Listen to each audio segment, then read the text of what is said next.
আসসালামু আলাইকুম। আপনারা সবাই কেমন আছেন? আশা করি সবাই অনেক ভালো আছেন। এখন তো তালের সিজন চলছে। তাল আসা মাত্রও কিন্তু শেষ হয়ে যায়। তো আজকে আমি আপনাদেরকে তৈরি করে দেখাবো পারফেক্ট তালের কেক। আর আমি এর আগের ভিডিওতে কিভাবে খুব সহজে তালের রস বের করা যায় এটা আমি দেখিয়েছি। তো আমি একটা বাটিতে প্রথমেই 3টা ডিম নিয়ে নিয়েছি আর চিনি নিয়ে নিয়েছি 1/3 কাপ। দিয়ে আমি এই যে চিনি এবং ডিমটা কিন্তু হ্যান্ড উইচের সাহায্যে অনেক সুন্দর করে ফেটিয়ে নিতে হবে। আপনারা যদি চান এটা পিটারেও করে নিতে পারেন, আবার চান যদি হ্যান্ড উইচও করে নিতে পারেন। এই যে দেখুন আমি কিন্তু অনেকটা সময় নিয়ে সুন্দর করে ডিম এবং চিনিটা সুন্দর করে ফেটিয়ে নিয়েছি।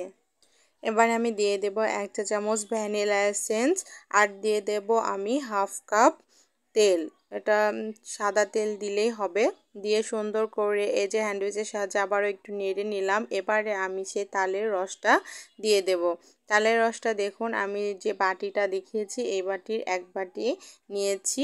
দিয়ে আমি দিয়ে দিলাম। অনেক বেশিও তালের রস দেওয়া যাবে না, অনেক কমও দেওয়া যাবে না, আপনার কেকের পরিমাণ অনুযায়ী। যদি 2টা ডিম হয় তাহলে কিন্তু তালের পরিমাণটা আর একটু কম হবে। এবারে আমি দিয়ে দিলাম 1/2 কাপ গুঁড়া দুধ।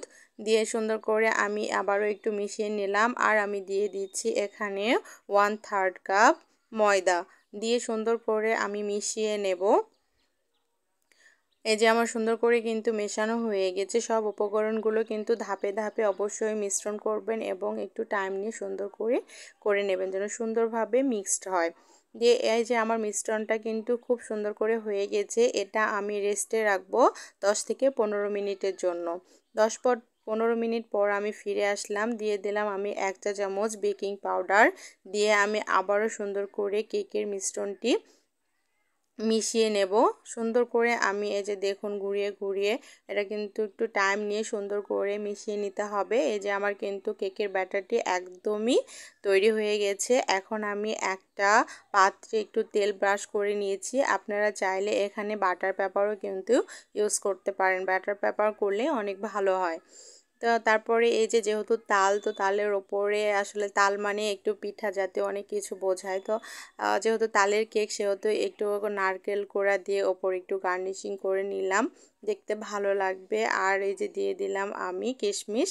তো আমার ব্যাটার একটু বেঁচে ছিল, এই জন্য আমি একটু ছোট ছোট বাটিতে করে নিয়েছি। এখন আমি এটা গ্যাসের চুলায় এবং পানি দিয়ে এটা আমি পানির ভাপে করে নেব। এজন্য দেখুন একটা টিস্যু দিয়েছি, টিস্যু দিয়ে ওপরে স্ট্যান্ড দিয়ে দিয়েছি, দিয়ে পানি দিয়েছি।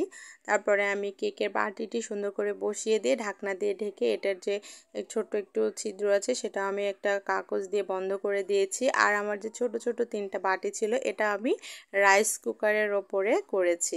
এই যে দেখুন আপনারা দেখে আশা করি বুঝতে পারছেন। তারপরে এই যে 30 থেকে 35 মিনিট পর দেখুন আমার কেক কিন্তু একদম পারফেক্টলি হয়ে গেছে। ছোট ছোট যে কেকগুলো করেছি এটা কিন্তু ভাপা পিঠার মতো একদম সেম। আপনারা ছোট করেও চাইলে করতে পারেন, বড় করেও চাইলে করতে পারেন। এই যে আমার কেকটা অলমোস্ট হয়ে গেছে। এখন আমি এটা আপনাদেরকে খুলে সুন্দর করে দেখিয়ে দিচ্ছি কতটা সুন্দর সফট হয়েছিল। খেতেও কিন্তু মাশাআল্লাহ অনেক সুন্দর হয়েছে। তালের কেক কিন্তু খেলে বোঝা যাবে না যে আসলে তালের কেক এতটাই মজাদার হয়েছিল। আপনারা চাইলে এটা অবশ্যই ট্রাই করতে পারবেন। আর এটা খুবই সহজ। আপনারা দেখুন কতটা সুন্দর স্পঞ্জি হয়েছে, দেখে আসলে বুঝতে পারছেন আশা করি। তো এই ছিল আজকে আমার তালের কেকের রেসিপি। আগামী আবার কোনো মজার ভিডিও নিয়ে আপনাদের সামনে চলে আসবো। আজকে এ পর্যন্তই। আল্লাহ হাফেজ।